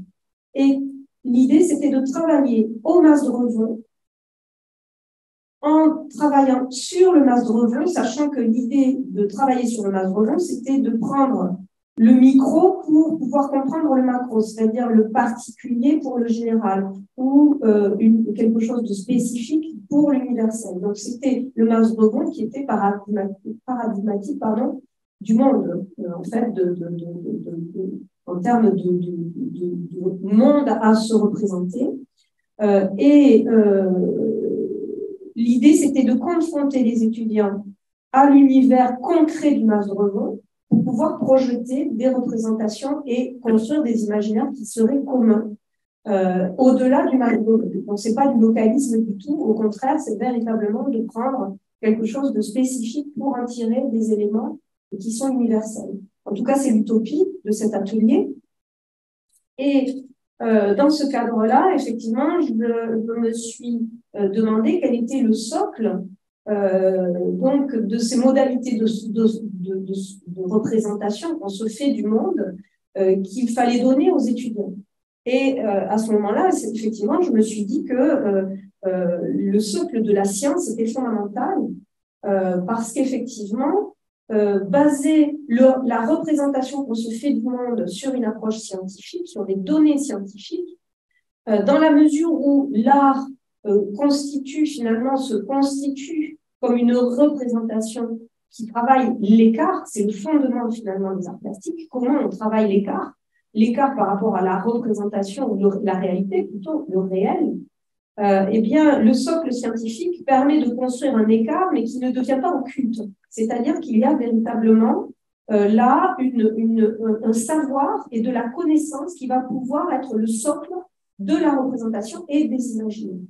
Et c'est fondamental justement parce que les étudiants eux-mêmes n'ont pas vraiment de connaissances. Et là, Alan l'a dit très justement, les étudiants eux-mêmes ont peur de ces petites bestioles qui rampent. On le voit très bien. Donc, l'idée, ça a été de monter ces ateliers et cet atelier in situ faisait effectivement intervenir, et c'est dans ce cadre-là que j'ai fait intervenir Alan, pour justement partager ce savoir scientifique et en particulier sur les sols. Alors, la limite de cette démarche, eh bien, c'est effectivement des limites très concrètes d'organisation, de temps, de temporalité, de financement, de pouvoir aussi rester sur place, parce que l'utopie, si elle est effectivement de permettre de nouvelles représentations, en permettant à ceux qui vont produire des représentations qui sont alternatives aux représentations dominantes. Et on va peut-être justement ouvrir le débat là-dessus. Donc l'idée, c'est de pouvoir aussi prendre acte des représentations dominantes qui, justement, aujourd'hui, quelles sont les représentations dominantes, comme ça, d'identifier effectivement quelles sont les représentations dominantes du monde vivant, quelles sont les pistes de représentation, et quelle alternative on peut donner à ça, et quel en est l'enjeu. Hein, donc, c'est toutes ces questions-là. C'est aussi de gérer l'écart. Quel est cet écart? Et Alain en a très bien parlé. Hein. Est-ce que l'art illustre la science ou est-ce que l'art est véritablement propose des fictions qui proposent des imaginaires qui vont générer des imaginaires et quel type d'imaginaire? L'enjeu, c'est comment est-ce que on va construire les représentations qui vont permettre des imaginaires pour penser demain. Parce qu'aujourd'hui, effectivement, on a quand même des questionnements très, très cruciaux sur la question écologique et qu'est-ce qu'on donne à penser. Alors justement, comme j'ai pris le relais, les récits dominants, eh bien, je montre quelques œuvres aussi, quelques pistes. Donc ça, c'est donc Kim Simonson, qui a exposé à Lille 3000 en octobre, donc de mai à octobre 2022. Donc, vous voyez, c'est une œuvre tout à fait récente. Kim Simonson donc, a un univers imaginaire nordique, les contes nordiques. Et il a été sollicité à Lille et il nous a sorti, excusez-moi, je ne vais pas comme ça, mais il a effectivement, comment dire, il a été sollicité avec ces Moss People, et ces Moss People ont été produits à échelle, il faut 4 mètres, un petit peu, c'est assez grand, c'est assez monumental. Et ces Moss People, donc, sont là pour traduire finalement un sentiment écologique, mais il faut savoir que ces Moss People sont produits avec du polystyrène et du flocage plastique. Si tu veux bien mettre l'image suivante, voilà, donc là on voit tout à fait la texture qui est assez sympathique, mais finalement une vision tout à fait caricaturale finalement de l'imaginaire écologique, hein, c'est vert. Donc on a une couleur absolument très symbolique, mais très premier degré. Et si tu veux bien mettre l'autre image, voilà d'où nous vient cet univers. Il faut savoir qu'effectivement, le géant vert, c'est début du 20e, c'est une agence de publicité donc le géant vert fait partie de ces figures comme McDonald's et le Marlboro Man, qui sont des figures qui sont complètement globalisées, complètement intégrées dans les imaginaires. Et malheureusement pour Simonson, effectivement, quand on voit ces Moss People, eh bien, on voit le géant vert. On voit les enfants du géant vert, malheureusement, parce qu'il y a un univers parfaitement intégré, parfaitement prédéterminé. C'est-à-dire que tout l'univers subtil du conte nordique, des contes nordiques, est complètement basculé. Pourquoi? Parce qu'on décontextualise. Parce qu'il n'y a plus de contexte. Il n'y a plus de contexte. C'est une forme de kitschisation. Et là, je reprends l'analyse que fait ma collègue Valérie Arnaud du kitsch. C'est-à-dire qu'on décontextualise. On en fait des motifs. On met du green à toutes les sources. Et on a ce formatage finalement du monde marchand. Donc ça fait partie d'un des premiers points des récits dominants. On a des récits qui sont liés au monde marchand, au divertissement de masse et au phénomène de décontextualisation. On décontextualise, donc on va faire dire ce qu'on veut avec ce qu'on veut. Donc ça, c'est une première piste de travail, de recherche, hein, si tu veux bien passer l'autre diapo. Seconde piste de travail, c'est l'orientation technophile. C'est-à-dire, on va construire des imaginaires qui vont nous permettre de penser que l'avenir écologique passe par la machine, et là, en l'occurrence, par le drone. Alors, c'est une production qui n'est pas artistique, mais qui est une œuvre, hein, ce qu'on peut appeler une œuvre non artistique. Alors, qu'est-ce que c'est qu'une œuvre artistique? Une non artistique, pardon, c'est une œuvre qui ne vise pas, finalement, qui vise, pardon, la vente de quelque chose. Alors, est-ce qu'on... Bon, je ne sais pas si ça vaut le coup qu'on le passe, on verra. Donc, c'est un court-métrage qui a été proposé par Greenpeace, qui dénonce les recherches de Google sur les drones abeilles. Et ce court-métrage est tout à fait édifiant. Moi, je le trouve extrêmement délicat. Enfin, je suis très en retrait par rapport à ce court-métrage parce qu'il vise à s'interroger justement sur ce rapport au drone abeille, c'est-à-dire que ça serait finalement, le drone abeille serait la solution à donc la mortalité donc des abeilles. Et Greenpeace, dans ce court-métrage, avec une phrase à la fin, donc ce court-métrage montre ces drones abeilles qui pollinisent et qui ne sont pas dangereux du tout. Enfin, bon, voilà. Et ça serait pour Greenpeace finalement ironique. Ça serait finalement une dimension ironique, c'est-à-dire ils mettent une phrase en disant est-ce que c'est vraiment ça qu'on veut? Et finalement, en montrant ce court-métrage, est-ce que Greenpeace, cette organisation, ne montre pas elle-même justement, ne nous prépare pas justement à accepter le fait que les abeilles sont déjà mortes et qu'il nous faut déjà remplacer et construire par la technologie et que nous serons sauvés par la technologie. Donc, sous prétexte de dénoncer, est-ce qu'il n'y a pas justement une mise au service de ces imaginaires qui nous sont déjà bien préparés par toute la société de divertissement, de films, Netflix se régale de toutes ces thématiques-là, hein, les drones qui vont sauver le monde, enfin, bref. Donc, on est vraiment dans un imaginaire qui est un petit peu particulier. Donc, c'est cette seconde piste pour les récits dominants, ça serait cette technophilie. Et François Jarige, qui a écrit un ouvrage qui s'appelle Technocritique, parle même de technofidéisme, c'est-à-dire la croyance absolue au fait que la technologie va nous sauver. Donc, ça serait la deuxième piste des récits dominants qui nous sont donnés par rapport donc à l'écologie. Troisième piste. Alors, juste si je peux rebondir sur ce sujet-là que je présente souvent à mes étudiants, ça a été repris par Black Mirror. Je ne sais pas si certains d'entre vous ont vu cet épisode. Les réalisateurs de Black Mirror, ayant eu un propos assez intéressant, mais un peu édifiant, hein, qui sont finalement toutes les idées, entre guillemets, à la con qu'ils proposent, il ferait mieux de les breveter, puisque 3 ans après, c'est réalisé. Et donc, vous avez des recherches sur des drones pollinisateurs.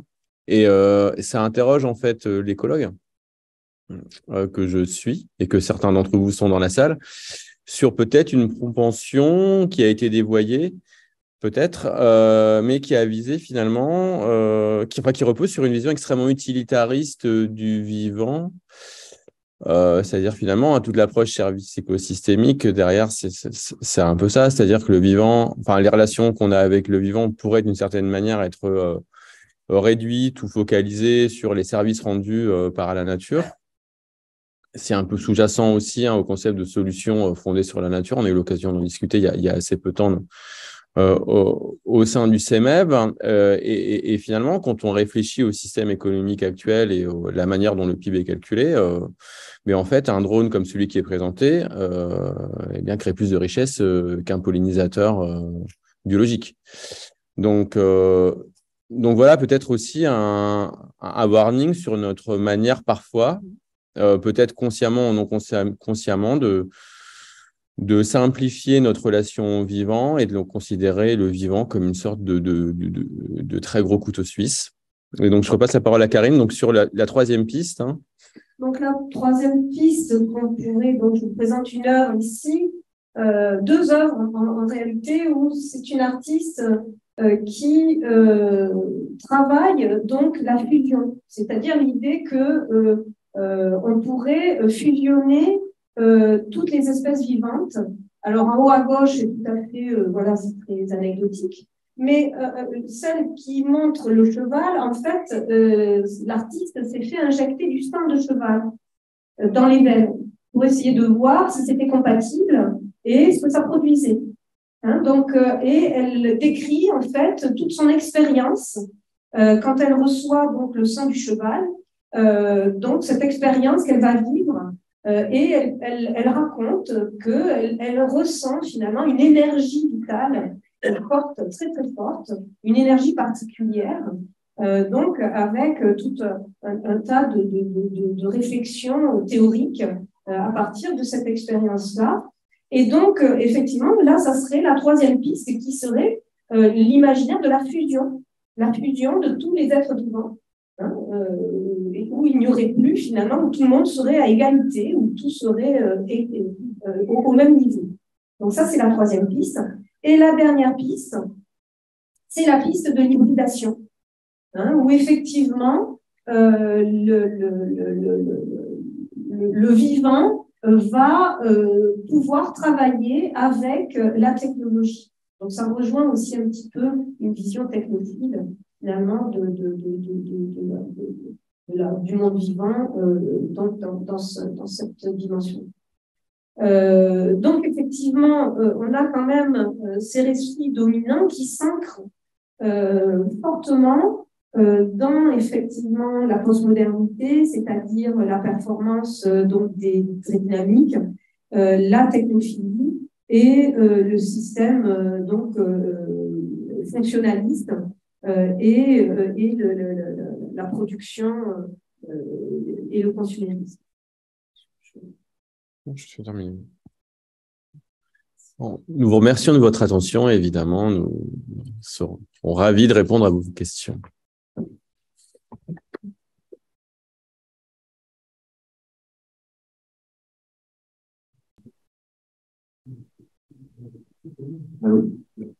Bonjour, merci à vous deux pour la présentation. Je suis très enrichissant de votre merci. Je suis sociologiste en agronomie, en végétal. Et le rapport entre art et science m'intéresse beaucoup parce que en tant que scientifique, je m'intéresse aux quels récits on va raconter demain et qui va construire un peu notre pensée scientifique. Moi, je reviens à un écrivain que j'aime bien, qui est Alain Bamizo, qui a dit un jour un peu, c'était écrit dans ma question, c'était que la science-fiction, ou l'art fictif, est une bulle pour la science. Et quand je vois vos derniers exemples, c'est un peu, ça me fait penser à ça, dans le sens où l'exemple de la trône d'abeilles, ou qui remplace les abeilles pollinisateurs et qui nous représentent un peu de comment quel récit on va se raconter demain, et du coup ça justifie l'utilisation de machines pour remplacer la biologie ou le vivant. Moi j'ai une question, c'est comment l'art et la science peut aussi créer ou imaginer un récit de demain. On a un peu expliqué des processus comme des expositions comme ça, mais plus ancré dans le grand public, peut-être via l'effet de la science, parce qu'il y a d'autres projets plus immersifs dans le grand public, en fait.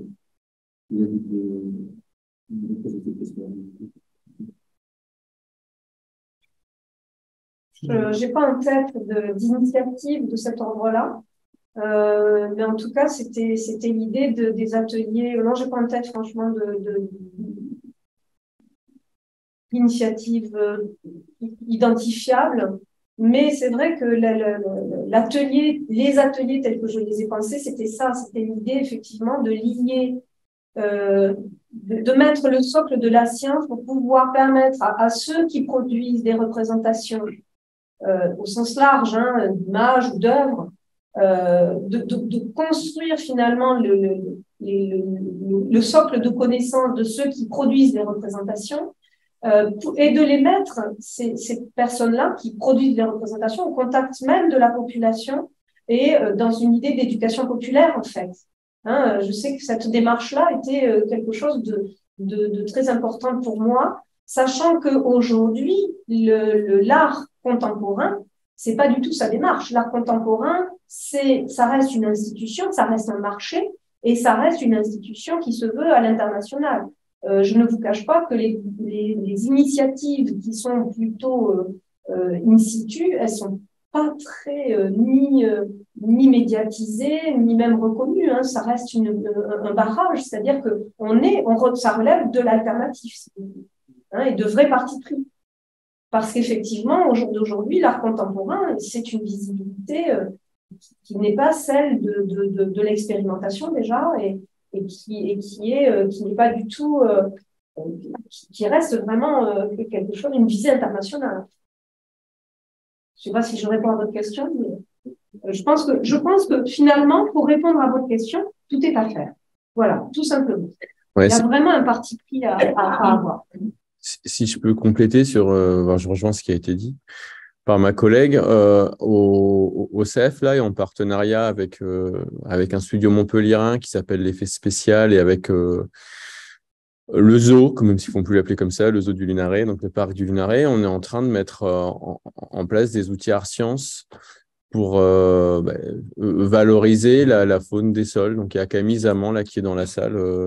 Si vous voulez des informations, n'hésitez pas à lui poser des questions. Mais c'est vrai que, alors, ce n'est pas une présentation art science, hein, mais l'art science, pour l'instant, reste quand même effectivement au seuil de la reconnaissance. Hein. C'est-à-dire qu'il y a très très peu de démarches art sciences qui franchissent justement le perron des galeries. On est finalement sur un marché assez réduit finalement à des structures, on va dire, muséales. Hein. Voilà. Donc c'est compliqué de vivre de l'art science, grosso modo. Merci. Bonjour, merci pour votre présentation, c'était très intéressant. Je suis psychologue et je vais faire un doctorat sur l'objectif sur l'intervention sensibiliser les femmes sur les douleurs chroniques vis-à-vis de l'endométriose. Et en fait, je me pose la question d'avoir une démarche artistique également cette intervention. Et du coup, la question que je me pose par rapport à ce que vous avez fait, le travail que vous avez fait ensemble, avec les deux mondes artistiques. Comment est-ce que vous avez changé finalement quel type d'échange que vous avez eu, comment est-ce que vous avez travaillé ensemble?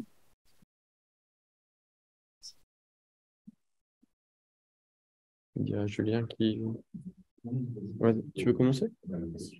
Alors, pour la collaboration qu'on a eue avec Karine, en fait, c'est un peu par étudiant interposé, si j'ose dire. C'est-à-dire qu'on est tous les deux enseignants-chercheurs, on a des formations et on a eu un moment cette idée un peu folle parce que c'est pas facile à faire du tout et c'est pas forcément ni valorisé ni encouragé, et bien de faire en sorte que nos étudiants collaborent autour de cet objet qui est l'insecte et son esthétique. Après, dans l'approche qui est la vôtre, c'est peut-être une démarche qui est plus personnelle.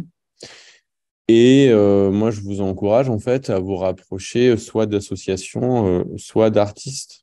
Voilà. Après, je sais que dans le cas du CEF, par exemple, le Centre d'écologie fonctionnelle et évolutive, le laboratoire auquel j'appartiens, c'est quelque chose qui est en train de se structurer parce qu'on sent qu'il y a une demande qui semble dépasser l'effet de mode de la part des chercheurs. Voilà. Après, je ne sais pas dans votre laboratoire si c'est le cas.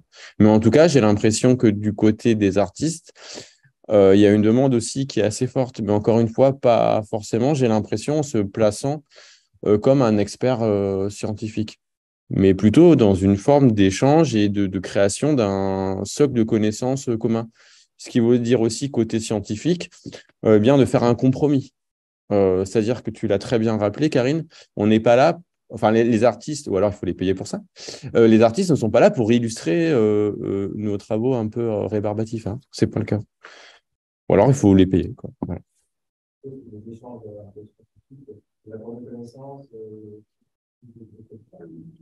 Il faut bien choisir ces artistes. Là, je vous ai présenté ce qui a fonctionné, comme à chaque fois, et je ne vous ai pas présenté tout ce qui a foiré. Je le ferai le 31 janvier pour ceux que ça intéresse.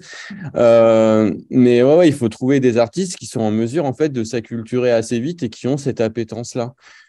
Certains, clairement, restent dans leur démarche et c'est leur droit, mais du coup, ça ne fonctionne pas bien parce qu'en tant que chercheur, on a tendance à sentir que le propos est presque dévoyé. Et l'exemple que j'ai présenté sur le biomining, c'est un exemple qui a posé souci, même au sein de mon laboratoire, où je me suis fait un peu tirer les bretelles par l'ancien directeur, parce que derrière, il y a des enjeux presque éthiques sur le fait de promouvoir des solutions de manière presque positiviste. C'est-à-dire, grosso modo, si je grossis un peu le trait, votre sol pollué, vous inquiétez pas, on va vous le dépolluer, mais on ne dit pas sur quelle échelle de temps, quoi, pour ces questions de biomining. Oui, pas loin. En fait. Alors, oui, pour ma part, en fait, ma démarche, elle a été, quand j'ai contacté Alan, elle a été plutôt motivée par ma casquette d'enseignant-chercheur. Et effectivement, ma visée, c'était comment est-ce qu'on peut, je le redis, je l'ai déjà dit, hein, mais je le redis, comment est-ce qu'on peut partager des connaissances pour construire vraiment le savoir et le savoir-faire de gens qui vont avoir la responsabilité de proposer des représentations du monde. Il faut en amont bien se poser la question de quel est le socle finalement de ces connaissances, de ces savoirs et savoir-faire qui vont impacter les imaginaires de demain. Comment est-ce qu'on forme les étudiants? Ça, c'est une vraie question. Qu'est-ce qu'on leur donne à manger, hein, clairement. Et ça, c'était mon souci, c'était de dire, mais je ne peux pas fonctionner toute seule à ce niveau-là. Parce que je n'en ai pas la connaissance, c'est pas ma compétence, je n'en ai pas les connaissances, et j'ai besoin d'une collaboration pour mettre en place un socle de savoir et de savoir-faire, et qui vont justement des savoirs et des savoir-faire qui relèvent des sciences de l'écologie en l'occurrence, et articulés au savoir et savoir-faire des arts plastiques qui, je l'ai dit, c'est pas anodin si je l'ai dit, à l'université, les arts plastiques, c'est une science humaine. C'est-à-dire que là, si vous voulez, on va véritablement développer un travail de connaissance et d'analyse de comment est-ce qu'on fabrique l'œuvre. Et fabriquer l'œuvre, ça veut dire aussi se rendre compte qu'il y a un contexte idéologique, politique, social, culturel, qui traverse finalement les formes qui sont produites, les formes plastiques qui sont produites. Donc, est-ce que l'idée, c'est de continuer à être traversé par des choses dont on n'a pas conscience, ou est-ce que c'est de les analyser? Et à ce moment-là, une fois qu'on les a repérés et analysés, on va pouvoir les choisir. On va pouvoir choisir et être actif des formes qu'on produit. Parce que nous en sommes responsables. Parce que la responsabilité, notre responsabilité à nous, quand on travaille sur les représentations, c'est justement quel type de représentation on donne. Parce que ça crée des imaginaires. Et ça, c'est une vraie question. Et justement, ça rejoint une posture éthique, finalement. Hein, voilà, ma question, c'était ça. Éthiquement, en tant qu'enseignante, est-ce que je peux continuer à parler de l'écologie de mon point de vue, parce que je m'y suis intéressée personnellement? Est-ce que je peux continuer à tourner en libre toute seule? Ben non, pas du tout. Pas du tout. C'est pas possible. Donc, c'est ça, en fait, qui a motivé mon désir de travailler avec Alain. Merci. Il y a une question dans le chat. On a de gens qui me suivent en ligne. Donc, j'ai posé une question qui est posée par Michel Gérard qui prolonge en fait un peu la discussion sur les échanges entre, on va dire, rationalité scientifique et création artistique. Et puis, la pose la question à l'autre de la transséduction. Donc, la question est un peu longue, hein, donc je vais simplifier. Donc la question c'est comment voyez-vous les possibles finalement coalitions entre rationalité scientifique et art, création, qui éviterait aux scientifiques et artistes de se déchirer. Et donc Michel Gérard rajoute, je pense qu'il est possible de concilier artiste à pensée néo-évolutive et scientifique à pensée axiomatique. Comme il est possible de trouver une entente entre sciences exactes et sciences humaines par le principe même de la démarche pragmatique. Et ainsi donc considérer que le principe de vérité, c'est là l'essence de la question, et le principe de vérité est commun à l'écologie et à l'art, sous le prisme tridimensionnel de l'exact, du vrai et du logique. J'ai combien d'heures? Non, je plaisante. Non, je peux commencer. Je vais me tenter à commencer.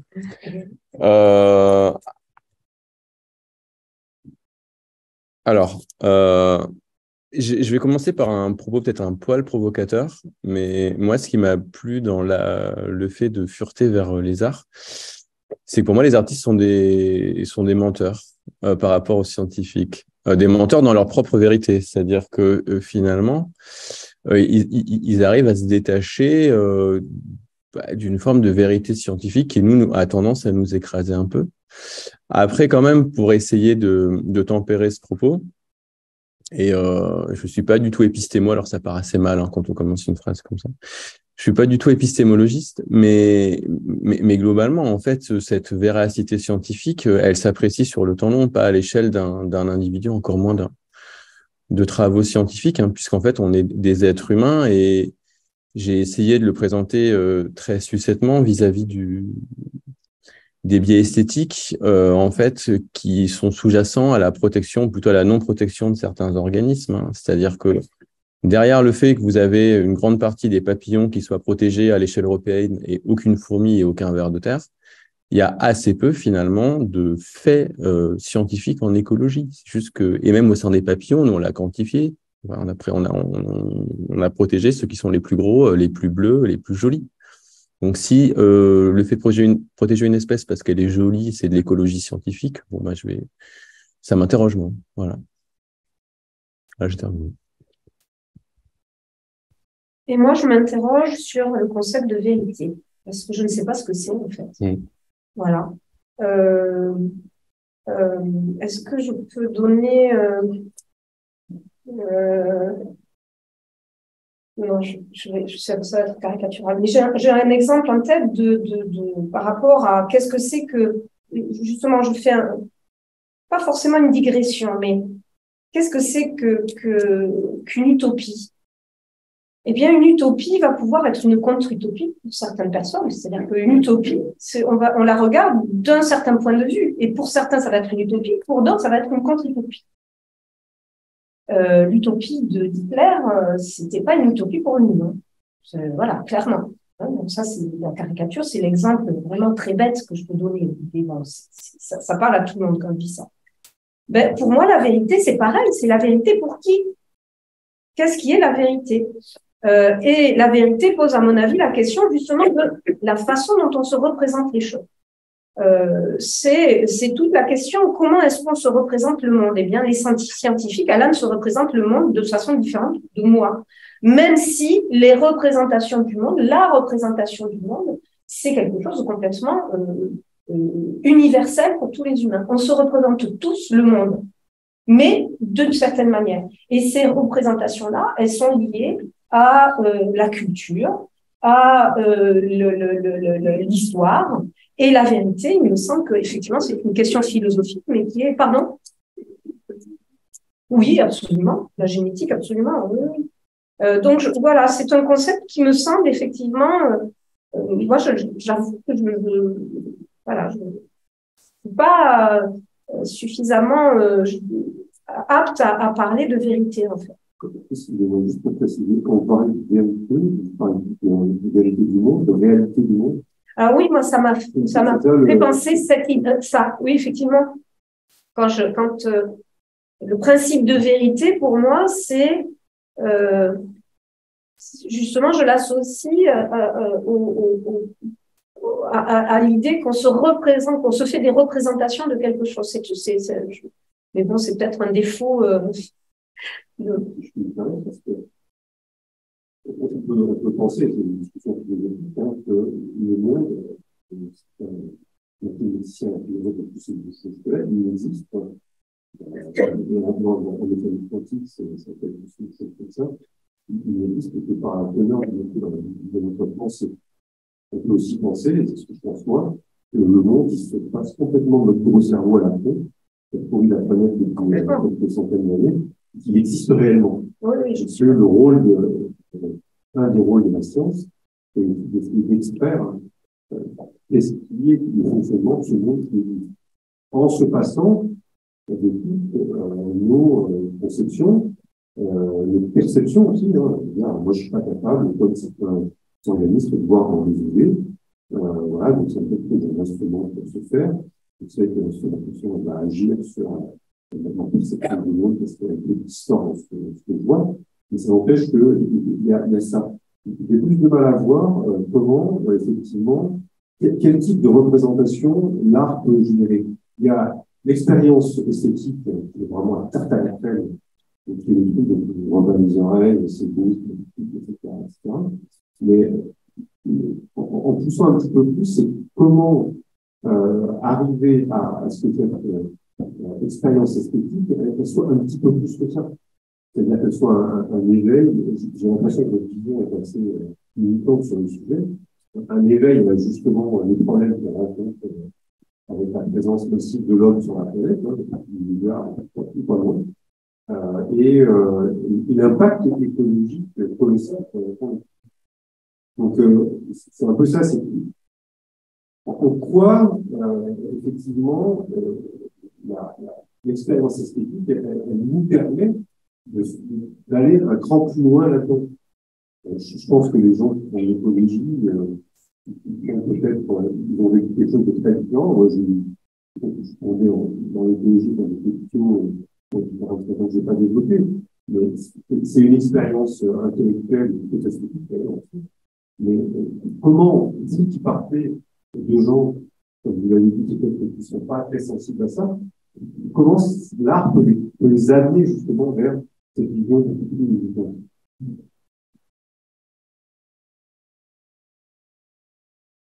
On peut commencer. Ouais, je vais rebondir sur ce que tu as mobilisé, en fait, qui est la question du sensible, en fait, que je séparais de celle de l'esthétique, alors là, je parle sous le contrôle de Karine, qui n'existe pas, en fait, en art contemporain et qui n'existe plus depuis un certain temps. Et typiquement, tu vois, sur les approches qu'on a, enfin, qui existent, mais sans dire, sur les approches qu'on a, on est plus sur une approche effectivement sensible. Et je prends souvent cet exemple, alors ceux qui m'ont déjà entendu ont trouvé, je radote, ça y est. Mais finalement, quand on demande aux enfants quel est l'animal qu'ils préfèrent, vous savez ou pas? C'est quoi? Non. C'est les dinosaures. C'est les dinosaures, en fait. Alors, les dinosaures, bon, voilà, au niveau esthétique, bon, c'est particulier, le T-Rex. Voilà. Mais voilà, parce qu'en fait, il y a une question derrière de fascination plus que d'esthétique. Et dans le cadre là du collectif, en fait, c'est ce qu'on essaye, nous, de mobiliser. Tu vois. Et typiquement, je ne l'ai pas présenté, j'ai pas eu le temps, mais quand on travaille sur des processus géochimiques, c'est pas évident, hein, tu vois, dans les sols urbains, à justement extraire des odeurs et essayer de commenter les odeurs des sols urbains, c'est pas super agréable, hein. C'est pas colchique dans les prés, du tout. Et pourtant, finalement, ça les interroge, ça les oblige à travailler les sols, à se rendre compte qu'en fait, autour d'eux, il reste encore des sols. Bah oui, que ces sols, ils sont en partie dégradés, mais c'est plus compliqué que ça, et qu'en tout cas, il faudrait peut-être essayer d'améliorer leur état. Mais vraiment plus par une approche sensible que par une approche esthétisante qui, de toute façon, quand tu travailles avec des enfants, ont de toute façon pas le bagage, et heureusement, pour apprécier les canons de beauté avec plein de guillemets qu'on en a, nous, qu'ont beaucoup d'adultes. Alors, moi, je voudrais juste revenir à ce que vous avez dit, c'est très juste, il y a bien une réalité tangible. Ça, c'est une évidence. C'est-à-dire que je ne remets pas du tout ça en question. Hein. Par contre, il me semble qu'effectivement, le propre de l'humain, justement parce qu'il est social et culturel, c'est justement d'en fournir des représentations. Et ces représentations, elles peuvent être scientifiques ou artistiques. Il me semble que pour moi, le concept de réalité n'est pas associé au concept de vérité. En tout cas, je n'associe pas les deux concepts.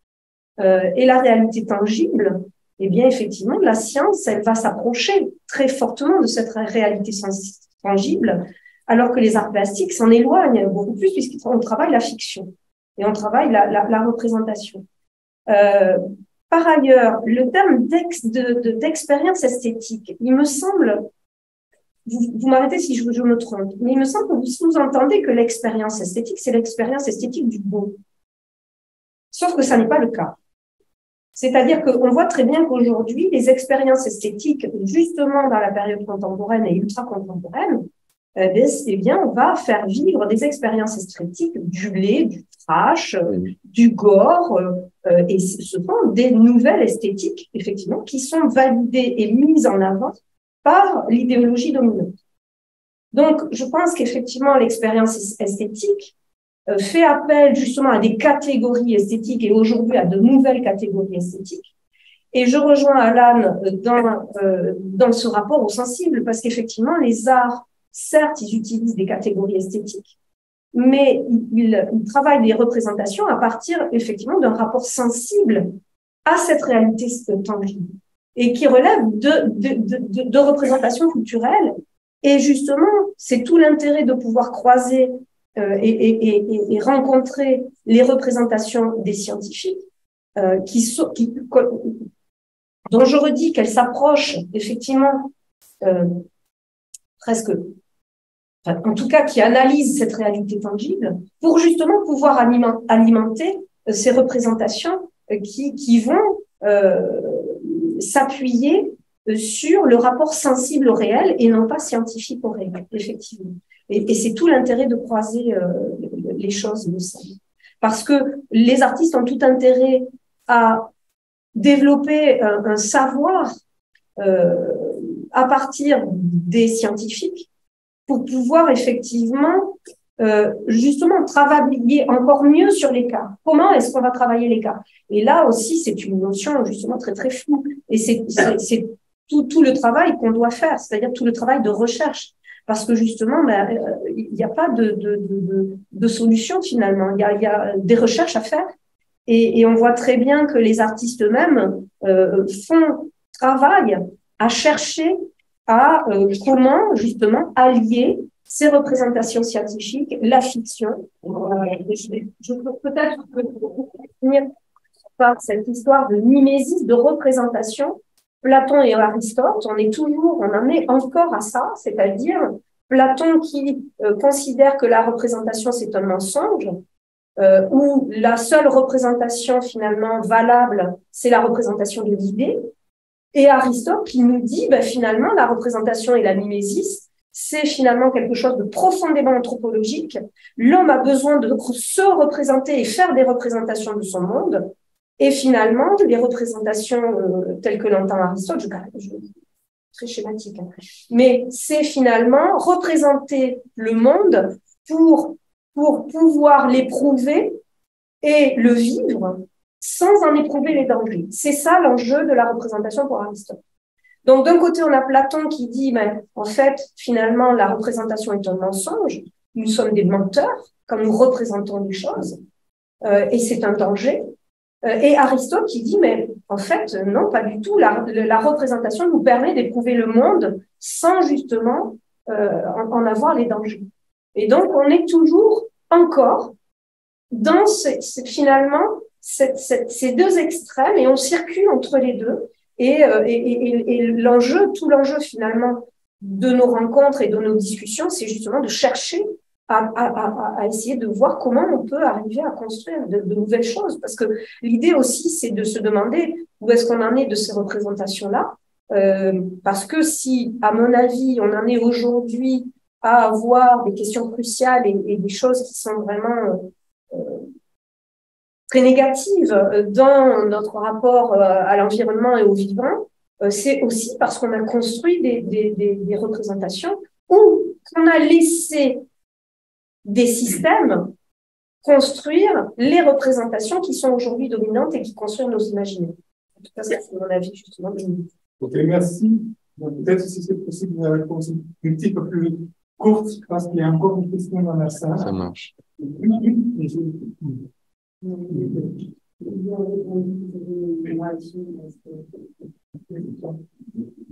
juste pour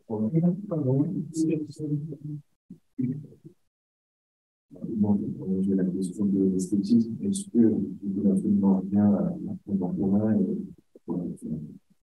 pas grand-chose à voir, mais est-ce qu'il n'y a pas un biais aussi en considérant l'art comme une expérience esthétique, qu'elle soit belle, moche, etc.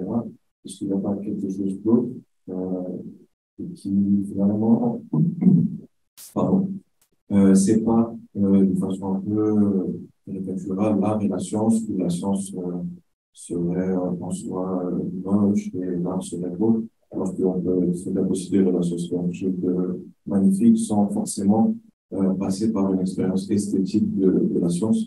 Et c'est un peu réducteur de considérer l'art comme sous le prisme de l'esthétique. Si vous avez déjà été ému en lisant mes articles scientifiques, je vous remercie vraiment. Mais je pense que c'est le cas d'assez peu de personnes. En fait, on n'est pas là-dedans. Enfin, on est dans le fait on a une forme de zénith, de ligne de mire, qui est une forme d'universalité, du fait que nos travaux soient compréhensibles, soient robustes, soient etc. À aucun moment, il y a le fait d'émouvoir, même si évidemment entre nous on peut être évidemment extrêmement choqué, et même plus que ça. C'est ce qui fait que les chercheurs se sont orientés vers des carrières scientifiques. C'est aussi qu'effectivement, pour ma part, quand j'ai découvert Wilson et ce qu'il avait fait sur les fourmis, ça a changé mon regard au monde, clairement. Mais là, je pense qu'on n'est pas dans cette... Enfin, l'idée que ce qu'on propose là n'est pas de convaincre des convaincus. Ouais, non, mais tu vois, l'idée, c'est pas de convaincre des convaincus, quoi. C'est-à-dire, si effectivement l'idée, c'est de montrer à des scientifiques l'intérêt des sciences, a priori, c'est gagné d'avance. Là, l'idée, c'est qu'on se rend compte typiquement sur les organismes moches, je ne peux pas les appeler autrement, mais utiles, mais que je trouve extrêmement intéressants, sur lesquels je bosse, c'est comment finalement tu arrives à faire en sorte que tes enfants trouvent pas des vers de terre juste dégoûtants, ou juste considèrent que les colamboles, ça existe en fait, et que c'est hyper intéressant. Et en fait, si tu arrives avec les publications excellentes de Jérôme Corté, que tu les poses sur leur bureau, tu dis, allez mon petit, tu vas me lire 20 articles scientifiques en anglais et puis tu seras convaincu, ça ne va juste pas marcher. Donc en fait, c'est en ça que les arts permettent, si tu veux, une approche un peu différente pour ce type de public-là. Hein. Tout dépend du public, évidemment. C'est une question intéressante et on se la pose tous les jours quand on essaie de vulgariser nos résultats. Et je me permets juste une petite remarque. Il y a une réserve naturelle ici, des étangs Parnassiens, où ils organisent régulièrement des sorties naturalistes, donc ça réunit peut-être 50 personnes. Une fois par an, ils organisent aussi ce qui s'appelle la galerie écuménique, où ils invitent des artistes en séjour pendant un certain temps. Et donc, quand ça a lieu, on parle aussitôt de plus de 2000 personnes qui vont participer pendant ce week-end, qui coïncide d'ailleurs avec les journées des sciences humaines, les journées mondiales des sciences humaines. Donc, ça montre qu'en effet, il y a une place pour l'approche sensible pour sensibiliser les gens à l'intérêt de protéger l'environnement. Oui, je voudrais juste faire quelques remarques. Alors déjà, l'expérience esthétique n'est pas le propre de l'œuvre d'art. On peut avoir une expérience esthétique devant le vivant, justement, un coucher de soleil. Alan peut-être a des émotions et des expériences esthétiques quand il voit une cétoine. Moi, en tout cas, oui. Quand je vois une cétoine et que je vois un rayon de lumière sur une cétoine, eh bien, effectivement, j'ai une expérience esthétique forte. Ça m'émeut, oui. Donc ça, c'est une chose. Donc l'expérience esthétique n'est pas l'apanage de l'art. D'autre part, l'expérience, l'art, finalement, c'est en tout cas, la production artistique, qu'est-ce qu'elle fait? Elle cherche à proposer d'autres façons de voir. Et la science propose une façon de voir le réel tangible d'une certaine manière. L'art propose une autre façon de voir ce réel tangible. Donc, ce sont des façons de voir finalement. Et l'art propose, lui, il travaille non pas sur le rapprochement, mais sur l'écart, justement. Donc, l'art ne cherche pas forcément à se rapprocher du réel tangible, mais justement à s'en écarter. Et à proposer par cet écart une autre façon d'expérimenter ce réel tangible. Voilà. Peut-être je peux vous répondre comme ça. Donc, finalement, est-ce que l'art... Alors, autre chose que je voudrais dire aussi, c'est que, eh bien, face à des œuvres, on peut être profondément indifférent. Nous, face à des œuvres d'art contemporain, je vous assure que des fois, il me dit, mais mon Dieu, c'est l'argent public qui a payé ça. Et je suis peut-être plus révoltée parce que ça a coûté que par l'œuvre elle-même, parce qu'elle m'indiffère profondément. Donc, vous voyez ce que je veux dire? Il y a en fait, finalement, je pense aussi qu'on a des idées préconçues sur ce qu'est la science, ce que sont les arts et comment ils se rassemblent. Et c'est aussi par rapport à ces idées-là aussi qu'on travaille et que finalement on s'est rapproché aussi à ce niveau-là parce qu'il y a aussi ces représentations de qu'est-ce que c'est que la science, qu'est-ce que c'est que l'art. Et il y a aussi ça, la persistance de représentations dominantes par rapport à ça. Voilà, ça nous a réunis aussi parce qu'on s'interroge là-dessus. Merci beaucoup. Donc un grand merci aux intervenants pour leur expérience, pour partager leur expérience avec nous. Merci beaucoup Karine, merci beaucoup Alan. Les applaudir. Merci. Je commence à dire que les doctorants doivent, ceux qui sont en ligne notamment, ça c'est des informations très actuelles, doivent donc se signaler, c'est fait, et puis ceux qui n'auraient pas signé, ceux qui n'auraient pas signé, bien sûr, doivent pointer. La prochaine séance, alors c'est le mois de janvier, sera organisée cette fois-ci par notre partenaire. Bio-Nibol, je laisse la parole à Philippe. Avoir cherché l'esthétique qui est pour nous, un petit peu sauvage qui est pour nous. Et donc, on parlera de réensauvagement en particulier avec un mycologue, une philosophe, des universités, Virginie Maris. D'ailleurs, si vous avez un idée de cadeau à Noël, il y a un peu de suite. C'est juste une petite page de pub, elle dans le même avec nous. Et je pense que c'est une bonne manière de vulgariser les questions sur qu'est-ce que c'est que la biodiversité, dans un langage philosophique simple. Comme Deleuze et Guattari, c'est dommage qu'il fasse la citation. Je peux la remettre, hein, si... Voilà, donc bonne fête de fin d'année. Merci à vous.